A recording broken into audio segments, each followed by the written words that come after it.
Apakah aku terus itu berarti ajek tuh tiap gitu ya, frekuensinya kerap gitu, sering berusaha terus meskipun ada banyak hal yang menghambat, ada banyak hal yang menantang aku. Apakah aku berhenti untuk berbuat kasih? Apakah jika aku sedang mengalami banyak kesulitan, aku berhenti untuk memikirkan apa yang baik bagi orang lain? Dalam nama Bapa dan Putra dan Roh Kudus. Amin. Rahmat Tuhan kita Yesus Kristus, cinta kasih Allah dan persekutuan Roh Kudus bersamamu dan bersama rohmu. Para saudara terkasih, kita terus ingin menjadi seperti yang dibuat oleh Yesus. Hidup kita ingin kita ubah seperti yang dihayati oleh Yesus. Dalam berbagai kesulitan, kita tetap punya perhatian untuk orang lain dan tetap punya kesempatan memberi diri sendiri kesempatan untuk terus berbuat kasih. Nah, mari di awal Ekaristi ini kita hening dulu sejenak. Kita kembali merenungkan hidup kita seminggu ini. Apakah hidupku sudah dipenuhi dengan upaya untuk berbuat kasih dalam keadaan apapun, dalam kesulitan apapun yang sedang kita jalani? Marilah kita berdoa.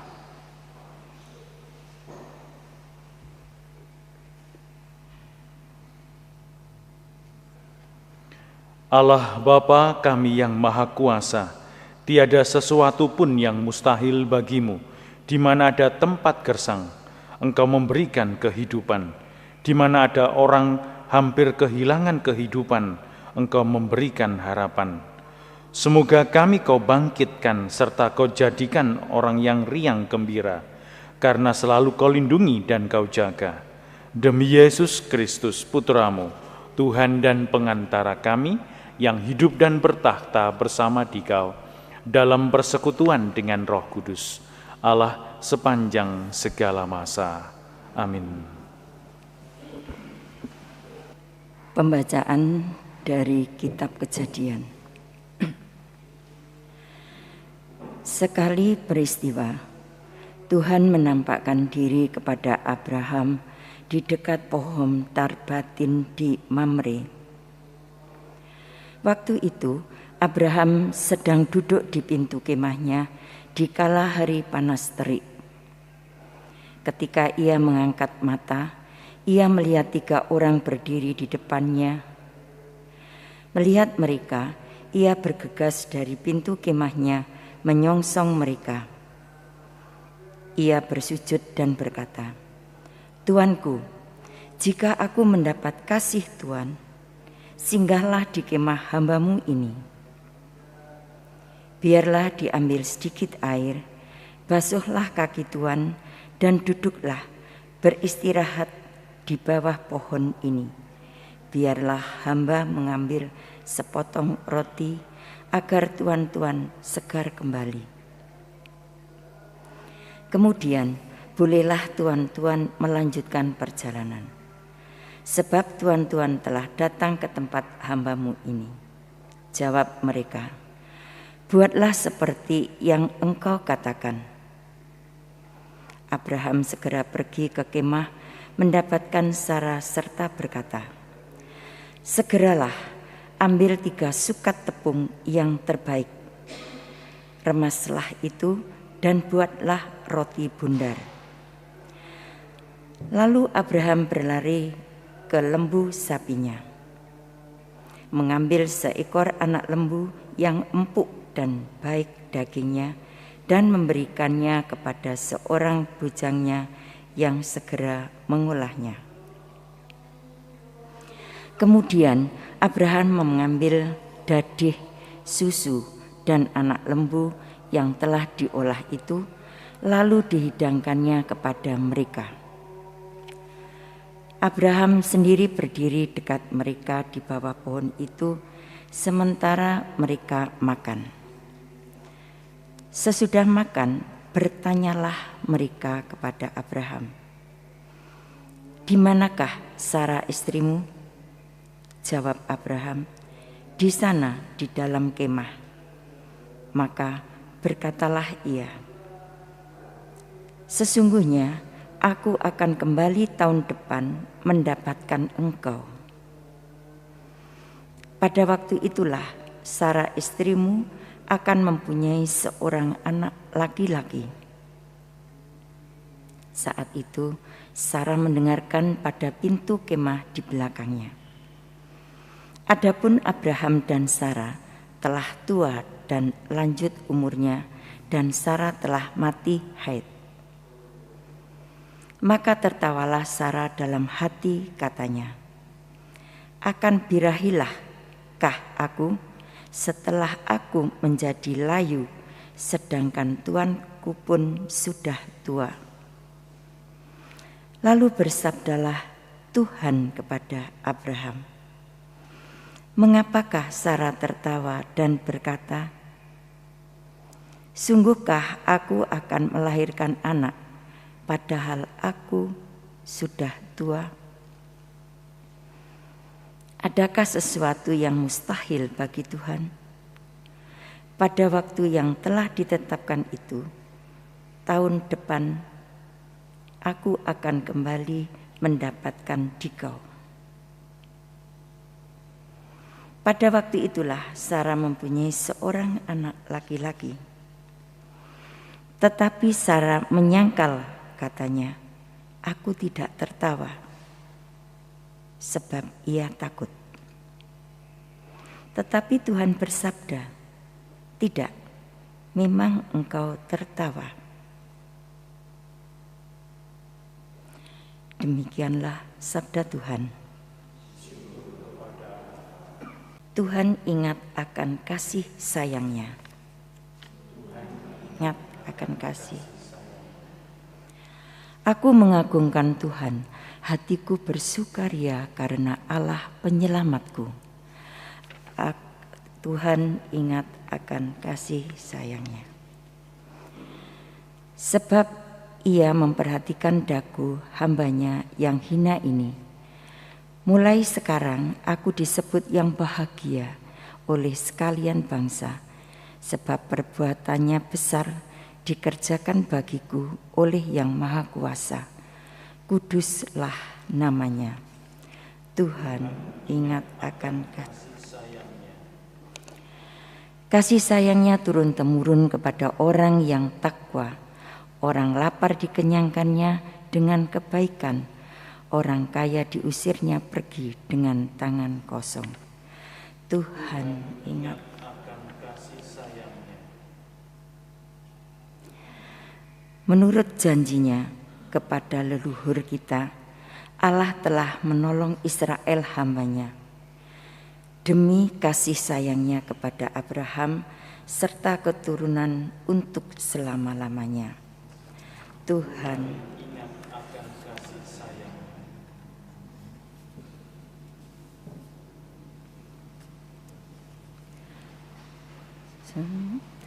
Haleluya, haleluya, haleluya.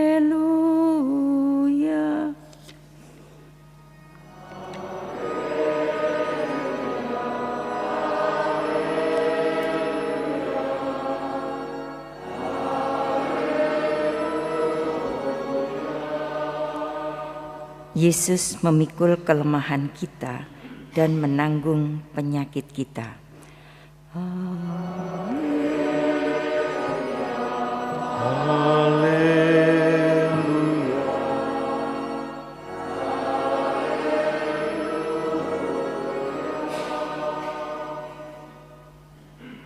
Tuhan bersamamu dan bersama rohmu. Inilah Injil Yesus Kristus menurut Matius. Dimuliakanlah Tuhan.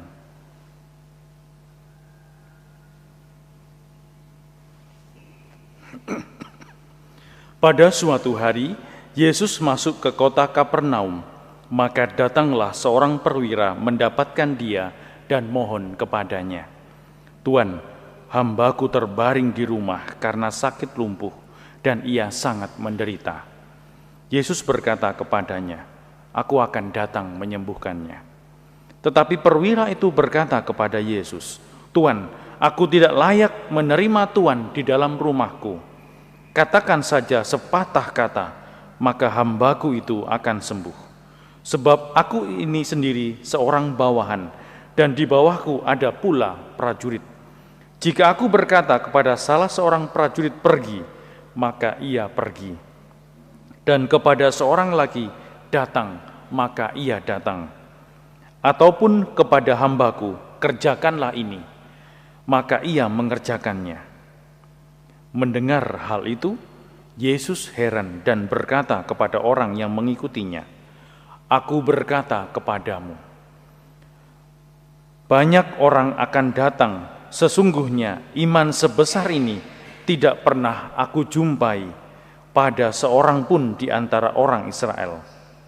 Aku berkata kepadamu, banyak orang akan datang dari timur dan barat dan duduk makan bersama dengan Abraham, Ishak dan Yakub di dalam kerajaan surga. Sedangkan anak-anak kerajaan itu sendiri akan dicampakkan ke dalam kegelapan yang paling gelap. Di sanalah akan terdapat ratap dan kertak gigi." Lalu Yesus berkata kepada perwira itu, "Pulanglah dan jadilah kepadamu seperti yang engkau percaya." Maka pada saat itu juga sembuhlah hambanya. Setibanya di rumah Petrus, Yesus pun melihat ibu mertua Petrus terbaring karena sakit demam. Maka dipegangnya tangan wanita itu, lalu lenyaplah demamnya. Wanita itu lalu bangun dan melayani Yesus. Menjelang malam, dibawalah kepada Yesus banyak orang yang kerasukan setan, dan dengan sepatah kata Yesus mengusir roh-roh itu dan menyembuhkan orang-orang yang menderita sakit. Hal itu terjadi supaya genaplah sabda yang disampaikan oleh Nabi Yesaya, "Dialah yang memikul kelemahan kita dan menanggung penyakit kita."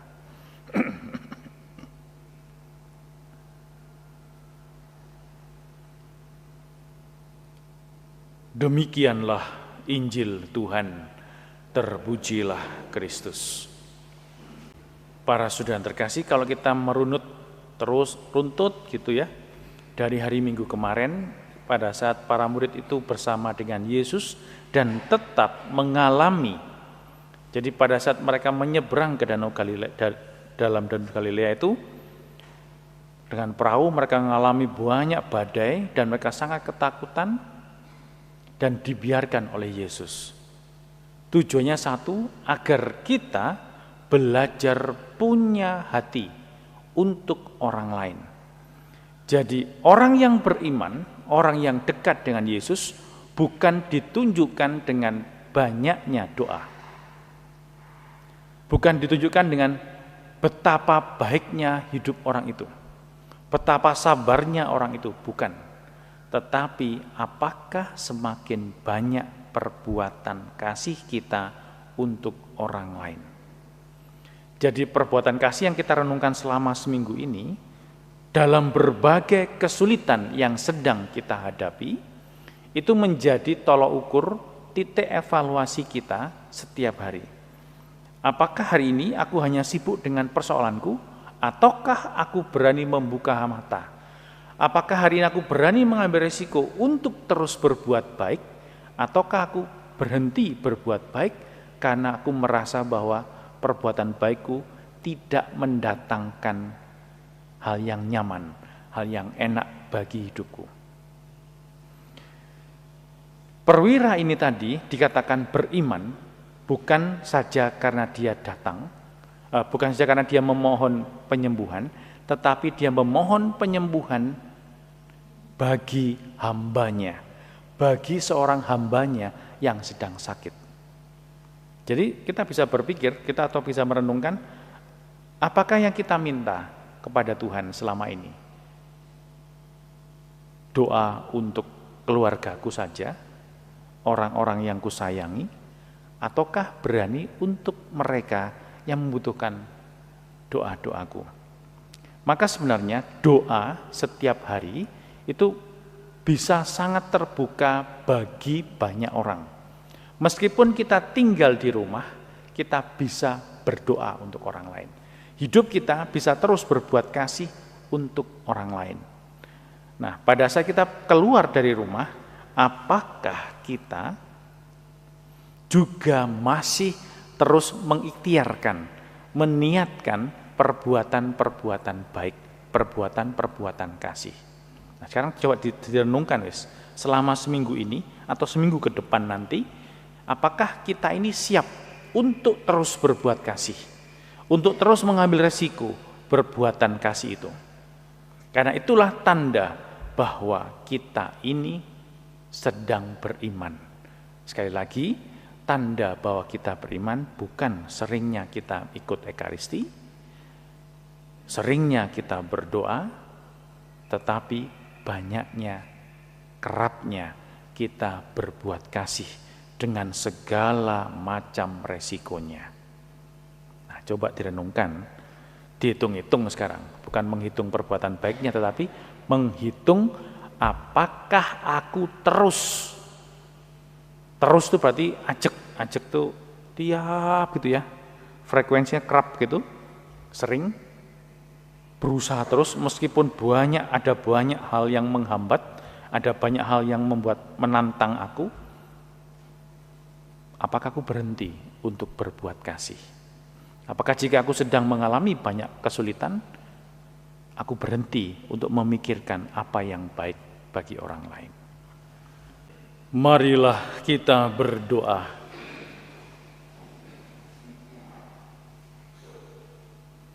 Allah Bapa kami di surga, kami bersyukur kehadapan-Mu bahwa manusia tidak Kau tinggalkan seorang diri, tetapi Kau perkenankan menikmati kedamaian-Mu berkat sabda Yesus Putra-Mu.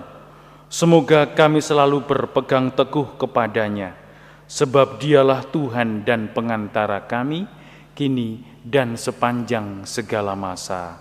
Amin. Tuhan bersamamu dan bersama rohmu. Saudara sekalian, hidup kita hari ini, anggota keluarga kita dimanapun mereka berada, senantiasa dibimbing, dilindungi, dan diberkati oleh Allah yang Maha Kuasa, Bapa dan Putra dan Roh Kudus. Amin.